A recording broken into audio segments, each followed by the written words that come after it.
পুরো ক্যাবিনেটের, পুরো কাউন্সিল অফ অ্যাডভাইজার এখন পুরো মূল ফোকাসটা হচ্ছে কিভাবে একটা দেশে ফ্রি, ফেয়ার এবং খুব উৎসবের মতো ফেস্টিভ একটা ইলেকশন করা যায়। এটা হলো আমাদের এখন মেন প্রধান দায়িত্ব। এইটার জন্য অলরেডি আমরা প্রচুর মিটিং হচ্ছে। আমি বলতে পারি যে চিফ অ্যাডভাইজার গত 1 মাসেই 2টা মেজর মিটিং করেছেন, সিকিউরিটি অফিসিয়ালদেরকে নিয়ে মিটিং করেছেন। অনেকগুলো কথাবার্তা হচ্ছে। একটা কথাবার্তা হচ্ছে যে কত বেশি সংখ্যক আমরা আনসার, পুলিশ এবং ইভেন মিলিটারি ট্রুপস আমরা কত বেশি নিয়োজিত করতে পারি সেটা খতিয়ে দেখা হচ্ছে। আগে তো আমাদের ছিল যে 8 লক্ষর মতো মানে দেওয়া যাবে, এখন চিন্তা ভাবনা করা হচ্ছে যে আরও বেশি দেওয়া যায় কিনা, আরও 40-50 হাজার অ্যাড করা যায় কিনা। আর্মির তরফ থেকে আগে একটা ধারণা ছিল যে 60,000 ট্রুপস ডিপ্লয়েড থাকবে, এখন চিন্তা ভাবনা করা যাচ্ছে এটা কত বেশি সংখ্যক নিয়োজিত করা যায় সেগুলো নিয়েও কথাবার্তা হচ্ছে। এটা তো প্রতিটা মুহূর্তে আমি বলবো যে প্রায় এই কাজগুলো রিভিউ হচ্ছে এবং পুরো ইন্টারিম গভর্নমেন্টের কাউন্সিল অফ অ্যাডভাইজারদের মূল এখন ফোকাস হচ্ছে নির্বাচন। অবশ্যই আমাদের রিফর্ম এবং আমাদের ট্রায়াল, যেটা জুলাই আগস্টে যে হত্যাকাণ্ড হলো সেটার ট্রায়ালটা আমাদের একটা বড় দায়িত্ব, এছাড়াও 2টা বড় দায়িত্ব। কিন্তু মূল কাজটা এখন, মূল ফোকাসটা, 2য় অধ্যায়ের মূল ফোকাসটা হলো নির্বাচন। চিফ অ্যাডভাইজার তার ইন্ট্রোডাক্টরি রিমার্কসে বলেছেন যে আমাদের 5 তারিখে আমাদের প্রথম অধ্যায়ের শেষ হয়েছে, এই ইন্টারিম গভর্নমেন্টের প্রথম অধ্যায় শেষ হয়েছে এবং আজকের থেকে আপনি জানেন কালকে আমরা আমাদের চিফ অ্যাডভাইজার অফিস থেকে ইলেকশন কমিশন অফিসে ইলেকশন আয়োজনের জন্য বলা হয়েছে ফেব্রুয়ারি মাসের রোজার আগে। তো আজকের থেকে উনি বলেছেন যে আজকের থেকে 2য় অধ্যায় শুরু এবং উনি বলেছেন যে এই 2য় অধ্যায়ের প্রথম এবং প্রধান কাজ হলো নির্বাচন সুন্দরভাবে করা, এটাই প্রধান কাজ। এর ছাড়া আরও 2টো কাজ তো আমাদের আছে প্রাইমারি কাজগুলোর মধ্যে। একটা হচ্ছে যে রিফর্ম।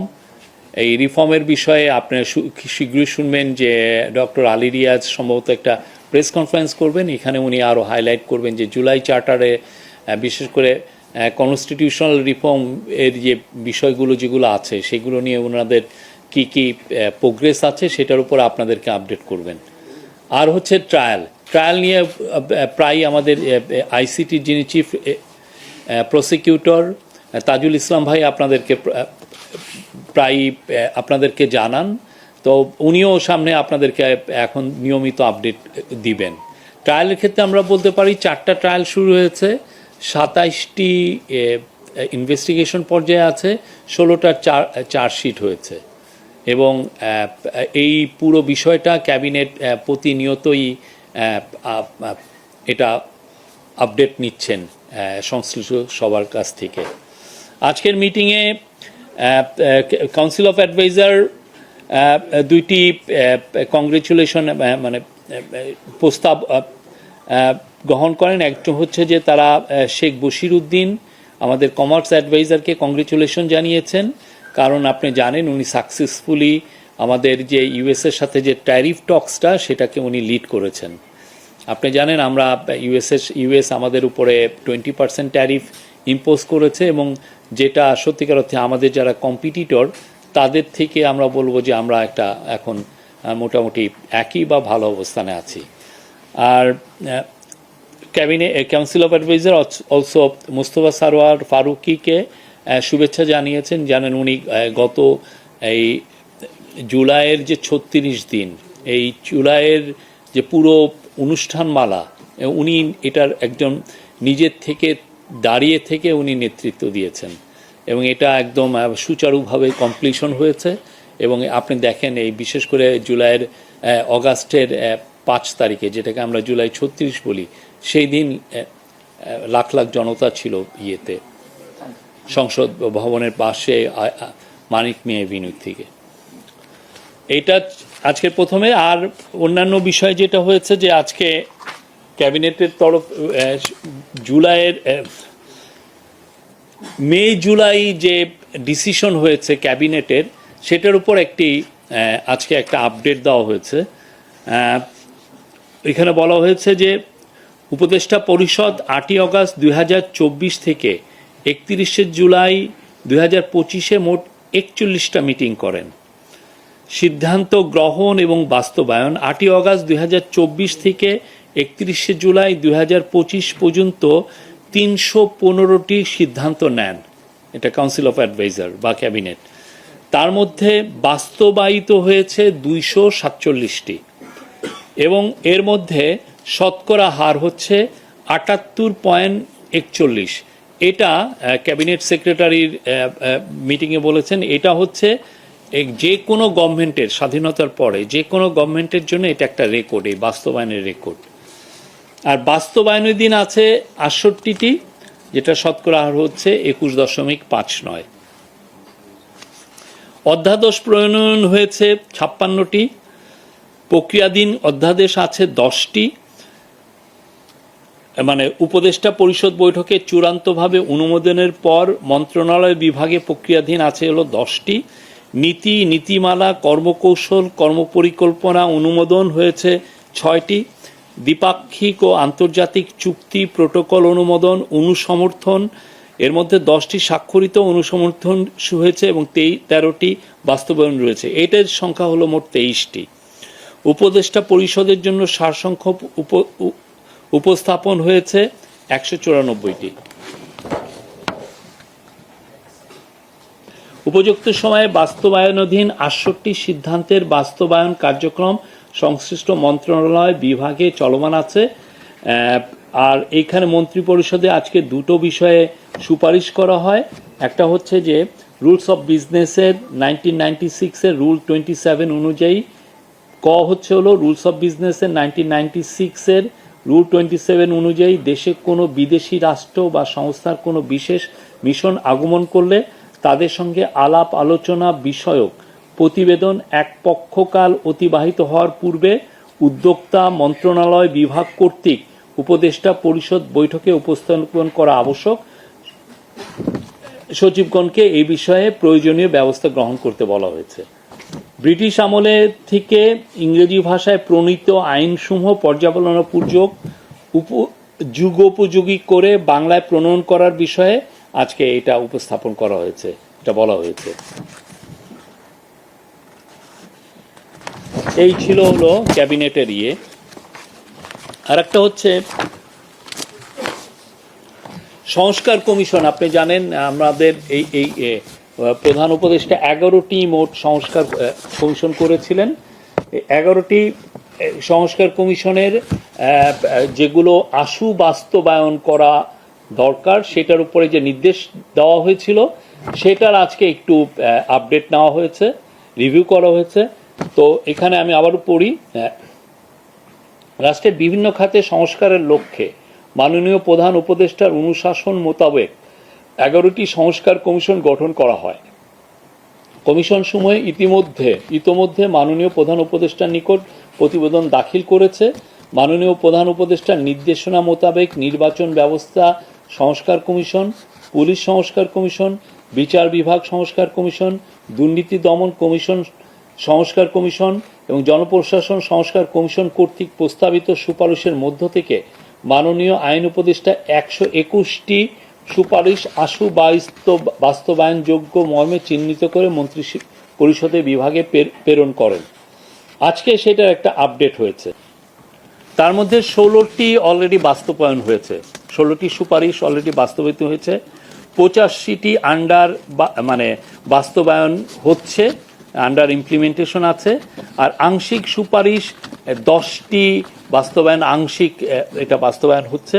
আর 10টি বাস্তবায়নযোগ্য কিনা সেটা নিয়ে এখনো পরীক্ষা নিরীক্ষা হচ্ছে।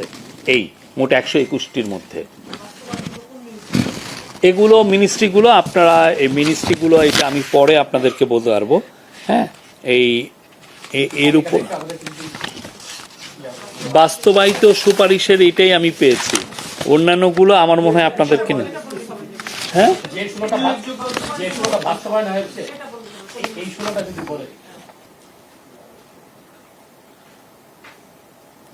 না, যেমন ধরেন নির্বাচন ব্যবস্থা সংস্কার, আন্তর্জাতিক অপরাধ, এগুলো আমি আপনাদেরকে বলবো যে এটা আমি আপনাদেরকে দিয়ে দিব, যে যেগুলো বাস্তবায়ন হয়েছে। ঠিক আছে, আমি আল পাবলিশ ইট। হ্যাঁ, এই বিষয়ে এছাড়া আজকে আর একটা বিষয়, সেটা ছিল হলো গাজীপুর ডিজিটাল ইউনিভার্সিটি। আপনি জানেন এটা আগের গভর্নমেন্ট এটার নাম দিয়েছিলেন। এটা এর পরে এইটার নতুন এইটার নাম যাতে চেঞ্জ করা হয়, এটা নিয়ে এক ধরনের প্রোটেস্ট হচ্ছিল। তো এটার আলোকেই আজকে এইটার ক্যাবিনেট ডিসিশন নিয়েছেন যে গাজীপুর ডিজিটাল ইউনিভার্সিটিকে নতুন নাম হবে, এটার নাম হবে হচ্ছে university of frontier technology Bangladesh.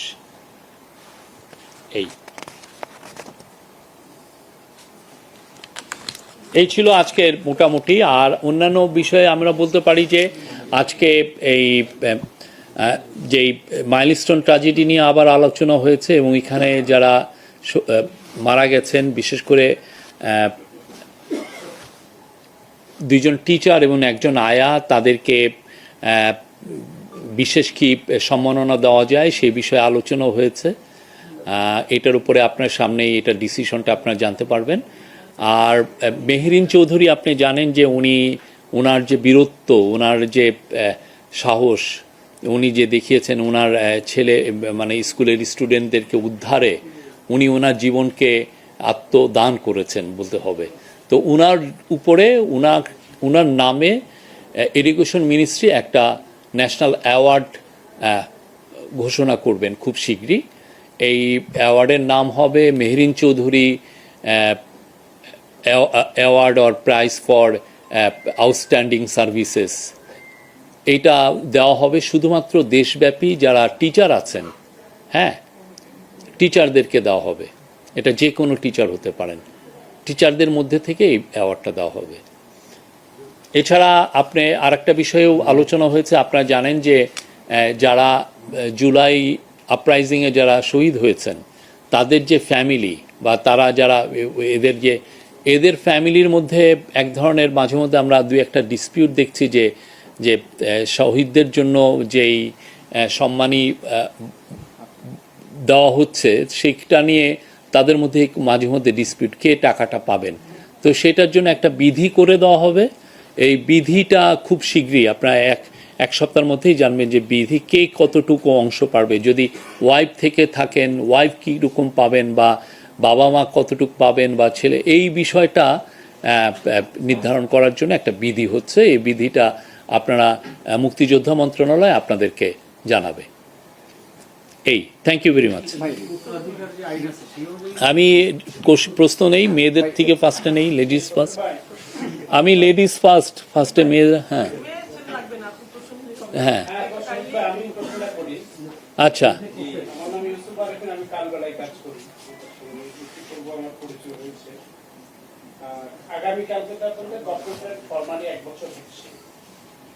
এর মধ্যে আমরা আইন শৃঙ্খলার অবনতি বা অ্যাডমিনিস্ট্রেশন ভেঙে পড়া, সরকারের আরো মাথা থাকে বড় বড় জায়গায় ব্যর্থতা দৃশ্যমান, যেটি মানুষ বলছে, গণমাধ্যমে আসছে, আপনারা জানেন। সব মিলিয়ে এগুলো নিয়ে আপনারা কি বলবেন? আসলে কি আপনারা এই এক বছরের সফলতা দেখাতে পেরেছেন কিনা, বা পারেননি কেন, কোথায় বাধা ছিল, যদি আপনি আপনার সাথে আমি একমত না। আমাদের গভর্নমেন্ট যে আইন শৃঙ্খলা, আপনি যদি দেখেন, আমি জানি না আপনি আইন শৃঙ্খলা কি অতটুকু কাভার করেন। আপনি কি আইন শৃঙ্খলা বিট করেন? আপনি আইন শৃঙ্খলা বিট যদি কাভার করেন, আমরা কিন্তু কিছুদিন আগে 5.5 বছরের আমরা ক্রাইমের পুরো স্ট্যাটিস্টিক্সটা দিয়েছি। আপনি যদি ওইটা যদি দেখেন, ওইটার থেকে ওই স্ট্যাটিস্টিক্স কিন্তু কোনো প্রমাণ করে না যে আইন শৃঙ্খলা, আপনি যে শব্দটা বললেন, ভেঙে পড়েছে। হ্যাঁ, আপনি প্রতি মাসে আপনি মার্ডার রেট দেখেন বা অন্যান্য গ্রাইভিয়াস ক্রাইম যেগুলো দেখেন, সেগুলো কিন্তু করে না। যেটা হয়েছে যে এখন আমরা যেটা দেখতে পাচ্ছি যে একটা দুইটা খুব সেন্সেশনাল মার্ডার হলে অনেকে ভাবছেন যে এই বাংলাদেশের আইন শৃঙ্খলা পরিস্থিতি বুঝি একদম ভেঙে পড়ছে। আপনি যদি পুলিশ হেডকোয়ার্টারকে আমরা বলে দিয়েছি যে এখানে পুরোপুরি ট্রান্সপারেন্ট থাকতে, তারা প্রতি মাসের স্ট্যাটিস্টিক্স দিচ্ছে। আমি আপনাকে আবার অনুরোধ করব, আপনারা জুলাই মাসের স্ট্যাটিস্টিক্সটা তাদের কাছ থেকে নেন, আপনারা দেখেন, আপনারা নিজেরাই কম্পেয়ার করেন যে বাংলাদেশের আইন শৃঙ্খলা পরিস্থিতি কী। আমরা যখন ফরেন ডিপ্লোম্যাটদের সাথে কথা বলি, তারা বলেন যে তারা যে স্ট্যাটিস্টিক্স দেখেন, তারা মনে করেন বাংলাদেশ একটা লো ক্রাইম কান্ট্রি।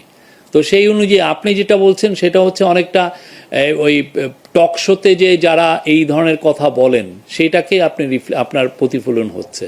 আর একটা যেটা বললেন যে ভেঙে পড়ছে, কি জন্য পুরো প্রশাসন ভেঙে পড়ছে। প্রশাসন ভেঙে পড়লে আমাদের এত বেশি অ্যাচিভমেন্ট হতো? আজকে আমরা তো একটা স্ট্যাটিস্টিক্স দিয়েছি, আপনি দেখেন এখন আমাদের গত বছর যখন শেখ হাসিনা পালিয়ে যান তখন আমাদের খাদ্যের মজুদ ছিল 18 লক্ষ মেট্রিক টন, এখন আমাদের 21 লক্ষ মেট্রিক টন। আমরা গত এক বছরে $4 বিলিয়ন আমরা পেমেন্ট, আউটস্ট্যান্ডিং পেমেন্ট ক্লিয়ার করেছি। আমরা গত এক বছরে ইনফ্লেশন রেটকে আমরা নামিয়ে এনেছি। আমরা ব্যাংকিং সেক্টরকে স্ট্যাবিলাইজ করেছি। আমাদের ফরেন এক্সচেঞ্জ রিজার্ভ বেড়েছে। আমাদের কাজগুলো কারা করেন? ব্যুরোক্রেসিরাই তো করেন, তাদেরই তো এটা এইগুলোর যে অ্যাচিভমেন্ট কি, তাহলে কি এই ব্যুরোক্রেসি ভেঙে পড়ার লক্ষণে কি এটা হয়? ইনারাই তো অ্যাচিভ করেছেন, এই ব্যুরোক্রেসি দিয়েই তো অ্যাচিভমেন্টটা হয়েছে, ঠিক না? বাংলাদেশ ব্যাংকও তো পার্ট অফ দ্য ব্যুরোক্রেসি। তো এইটা তো এটা লক্ষণ না। আপনি স্ট্যাটিস্টিক্স নিয়ে, এভিডেন্স নিয়ে আমি মনে করি যে আপনি দেখেন যে কোথায় ভেঙে পড়েছে। মাঠ প্রশাসনে আমরা নতুন এনেছি। আমরা গত বছর 6টা বন্যাকে আমরা মোকাবেলা করেছি, এবং 6টা বন্যা মোকাবেলা কারা করেছেন? মাঠ প্রশাসন করেছেন। আমরা প্রত্যেকটা যে সমস্ত জায়গায় যে ধরনের ক্রাইসিস হচ্ছে সেগুলোই আমরা করছি। আমাদেরকে অনেকে বলেছেন যে এই দুর্বল গভর্নমেন্টের পক্ষে ইউএসের সাথে নেগোসিয়েশন করা সম্ভব না, ট্যারিফ নেগোসিয়েশন করা সম্ভব না। আপনারা দেখেছেন আমাদের যে টিম, আমি তো বলবো যে আজকে সবাই তাদেরকে কংগ্রেচুলেশন জানিয়েছেন। তারা কি নেগোসিয়েশন করে 20% এটা এসছে। তো এটা কি এটা দুর্বল ব্যুরোক্রেসির লক্ষণ? এটা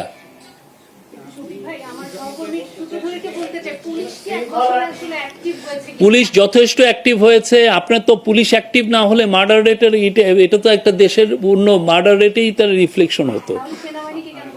ম্যাজিস্ট্রেটিভ পাওয়ার দেওয়া হয়েছে বিকজ এটা একটা ইন্টারিম গভর্নমেন্টের একটা সময়।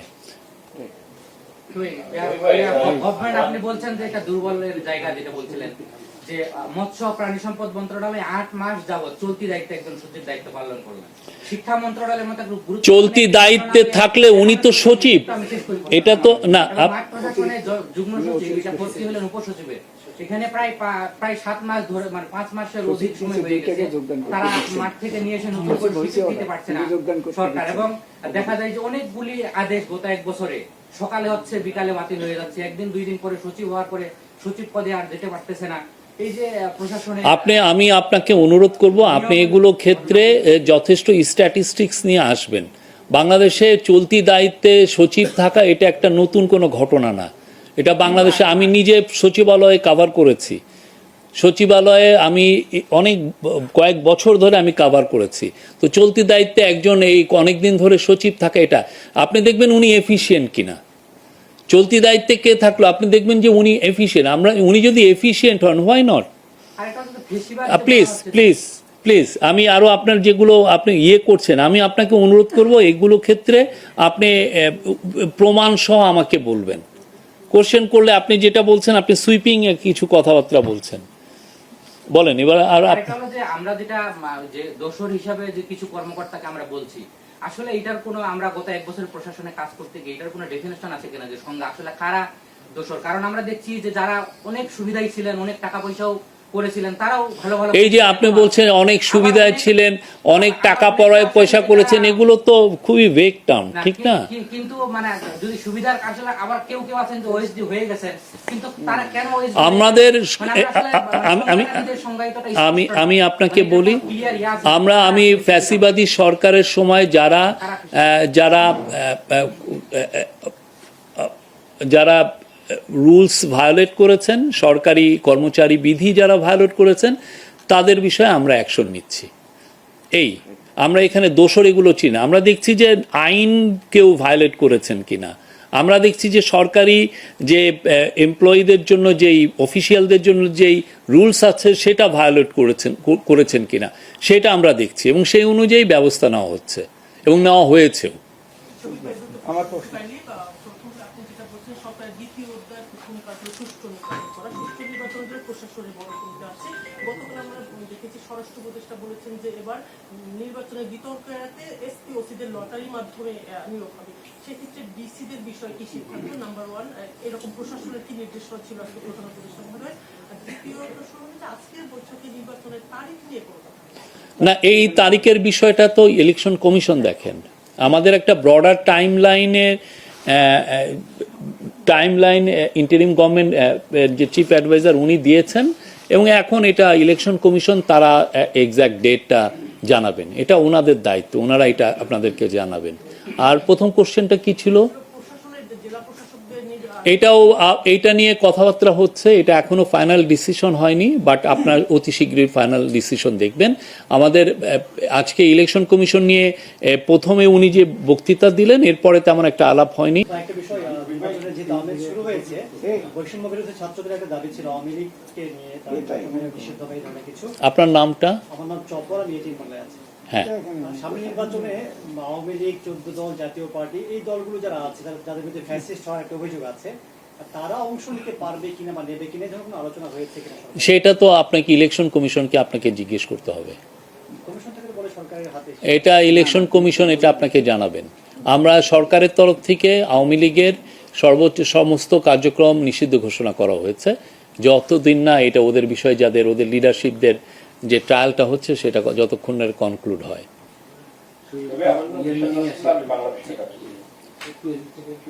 যেহেতু নির্বাচনী রোডম্যাপের মোটামুটি একটা বলেছেন আপনারা, সেই জায়গায় রাজনৈতিক দলগুলোর মধ্যে ঐক্যমত কমিশন বা সংস্কার বৈঠকগুলো আপনারা মনে করছেন কিনা যে নির্বাচনের জন্য যথেষ্ট পরিমাণ আস্থা তৈরি করতে সক্ষম হয়েছেন আপনারা রাজনৈতিক দলগুলোর ব্যাপারে?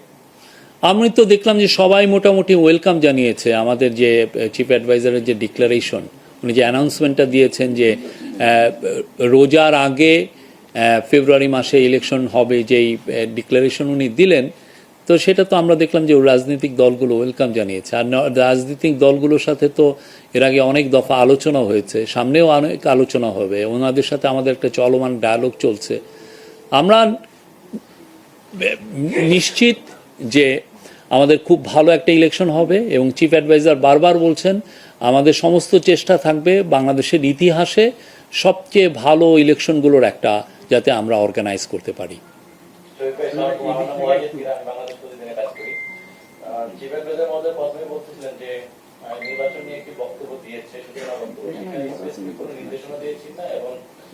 সচিবালয়ের এই মিটিং অনেক সচিবরাই উপস্থিত ছিল, তাদের পক্ষ থেকে কোনো কিছু মন্তব্য করেছেন কিংবা কিছু করেছেন কিনা, একটা সুষ্ঠু নির্বাচন করার জন্য এই করেছে, এরকম কোনো মানে পরামর্শ ছিল কিনা কারো? না, আমি বলবো যে এটা নিয়ে তো আমাদের অনেকগুলো মিটিং হচ্ছে, এটা কিন্তু চলমান দায়িত্ব, এটা আমাদের এই ইন্টারিম গভর্নমেন্ট বারবার এটা নিয়ে মিটিং হচ্ছে।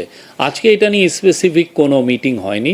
আজকে উনি প্রথম, যেহেতু উনি দ্বিতীয় অধ্যায়ের কথা বললেন, সেই জন্য উনি ফার্স্টেই একটা তার সূচনা বক্তব্যে বলছেন যে এই যে দ্বিতীয় অধ্যায়ের প্রধান কাজ হচ্ছে নির্বাচন। আরও দুইটা কাজ আমাদের প্রধান আছে, সেটা হচ্ছে যে ট্রায়াল এবং রিফর্ম। এই প্রশ্নটাই মূলত আমি সিভিল অ্যাডমিনিস্ট্রেশন নিয়ে অনেক কথাবার্তা হচ্ছে, মিটিংগুলো হচ্ছে, ইভেন প্রিন্সিপাল সেক্রেটারির নেতৃত্বেও মিটিং হচ্ছে। আপনারা দেখবেন আপনারা অনেকগুলো, এবং ইলেকশন কমিশনও তার প্রিপারেশনগুলো নিচ্ছে আমরা যেটা জানি। তো আমরা আশা করি যে আপনারা জাস্ট রাইট ইন টাইম সব কিছু দেখবেন, ঠিক মতো হচ্ছে। কাউন্সিল অফ অ্যাডভাইজার্সের জন্য কোনো আলাদা, যেহেতু উনি বলেছেন যে আমরা মানসিক এবং প্রাতিষ্ঠানিকভাবে কাল থেকে প্রস্তুতি শুরু করব। জি, না প্রস্তুতির দেখেন না, প্রস্তুতির প্রথম কাজটা কি ছিল, যে একটা চিঠি দেওয়া ইলেকশন কমিশনকে। উনি ওইটা গতকালই এটা কিন্তু চিঠি চিফ অ্যাডভাইজার অফিস থেকে ইলেকশন কমিশনের কাছে চিঠিটা গিয়েছে। সো আপনারা তো দেখছেন আমাদের পুরো কাজ, আমাদের পুরো ফোকাসটা এখন ইলেকশনকে সামনে রেখে।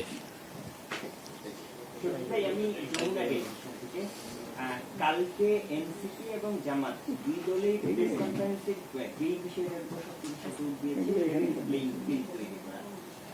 এটার কোনো অবকাশ আছে কিনা, তারা ওই জায়গাটা জোর দিচ্ছে, কারণ হচ্ছে সেই জায়গাটা তৈরি হবে কিনা সেটা নিয়ে তাদের সন্দেহ এটা আমরা মনে করি এই বছর ফেব্রুয়ারিতে যে ইলেকশনটা হতে যাচ্ছে সেটা ফ্রি ফেয়ার হবে এবং এটা ফেস্টিভ মুডে হবে। আমরা সবাই আনন্দের সাথে ভোট দিব এবং ওই সময় আমরা মনে করি কারো কোনো কমপ্লেন থাকবে না। Any other question? সবাই তো সব জানে। সেটা হচ্ছে অ্যাডমিন প্রশাসনকে প্রধান উপদেষ্টা কি নির্দেশনা সঠিক, মানে শুধু নির্বাচন যে সেটা আমরা তো আপনারা দিয়ে দিয়েছেন, কিন্তু আর আদার্স কাজের ব্যাপারে কোন কোন মন্ত্রণালয় কি নির্দেশনা দিচ্ছে? না, আজকে তো স্পেসিফিক এজেন্ডা ছিল, সেই এজেন্ডা নিয়েই কাজ হচ্ছে। যেমন ধরেন ইয়ের ক্ষেত্রে যে আশু বাস্তবায়নের ক্ষেত্রে উনি বলেছেন যে এটার জন্য ফ্রিকোয়েন্টলি এটা ক্যাবিনেটে এটা নিয়ে আসা হয়, যাতে প্রতি ক্যাবিনেট প্রায় অলমোস্ট প্রত্যেকটা মিটিংয়েই জন্য রিভিউ করতে পারে যে 121টা যে আশু বাস্তবায়নযোগ্য যেগুলো কাজ, সে কাজটা কতটা, এটার আপডেটটা যেন ক্যাবিনেট জানতে পারে, এর বিষয়ে উনি বলেছেন। এটার জন্য বারবার এটা ক্যাবিনেটে দেওয়া হয় এবং এটার আপডেট ক্যাবিনেটকে জানানো হয়, এটা আশু বাস্তবায়ন। এবং এই কাজগুলো আমরা আশা করছি যে ডিসেম্বরের মধ্যে শেষ হবে। জনপ্রশাসনকে কোনো নির্দেশনা, জনপ্রশাসনকে কোনো প্রশাসন নিয়ে, মাঠ প্রশাসন নিয়ে তো জনপ্রশাসনকে, আর এটা করার জন্য উনি প্রত্যেকটা মিনিস্ট্রিতেই ফোকাল পয়েন্ট করার নির্দেশ দিয়েছেন। এই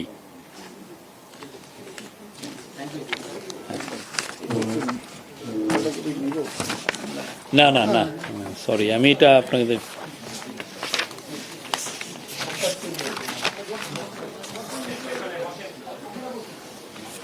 থ্যাংক ইউ। এই ছিল আমাদের। জি জি বলেন প্লিজ। ট্রায়াল কাপ সাবেক প্রধানমন্ত্রী শেখ হাসিনার ট্রায়াল কাপ সাক্ষ্য পর্যায়ে রয়েছে, 5 জন সাক্ষী সাক্ষী দিয়ে গেছে। আপনারা শেখ হাসিনাকে ফেরানোর বিষয় নিয়ে কোনো সিদ্ধান্ত হয়েছে কিনা, বা কিভাবে তার ট্রায়াল কাপ? এইটা আমাদের ফরেন অ্যাডভাইজার এটা নিয়ে বলেছেন। আমাদের তো অবশ্যই আমাদের এফার্টগুলোর মধ্যে বড় একটা এফার্ট হচ্ছে তাকে ফিরিয়ে এনে ট্রায়ালের সম্মুখীন করা। আমরা চাই উনি যেই তার বিরুদ্ধে যে অভিযোগগুলো সেটার জন্য উনি ন্যায় বিচার পান, সেটা আমরা চাই। এটা আমাদের এই গভর্নমেন্টের একটা টপ প্রায়োরিটি। এবং আপনারা দেখেছেন যে আল জাজিরার যে ডকুমেন্টারিতে এসছে, তারপরে বিবিসি যেটা ডকুমেন্ট, ওইখানে স্পষ্ট দেখা যাচ্ছে যে ওনার রোলটা কী ছিল। উনি অর্ডার করছেন যে কিভাবে লেথাল উইপেন ইউজ করতে এই প্রোটেস্টারদেরকে খুন করার জন্য। তো এইটা তো আমরা এই বিষয়গুলো এখন পুরো সারা বিশ্ব জানে, মানে উনি কি করেছেন। তো সেই অনুযায়ী আমরা মনে করি যে এইগুলো যত আরও এই বিষয়গুলো সবার সামনে আসবে, তত বেশি তার উপর প্রেশার তৈরি হবে যে তাকে এইটার প্রেশার তৈরি হবে যে তাকে যাতে বাংলাদেশে ফিরিয়ে আনা হয়। আমরা আশা করি একদিন না একদিন সে ফিরে আসবেন এবং এই ট্রায়ালের সম্মুখীন হবেন।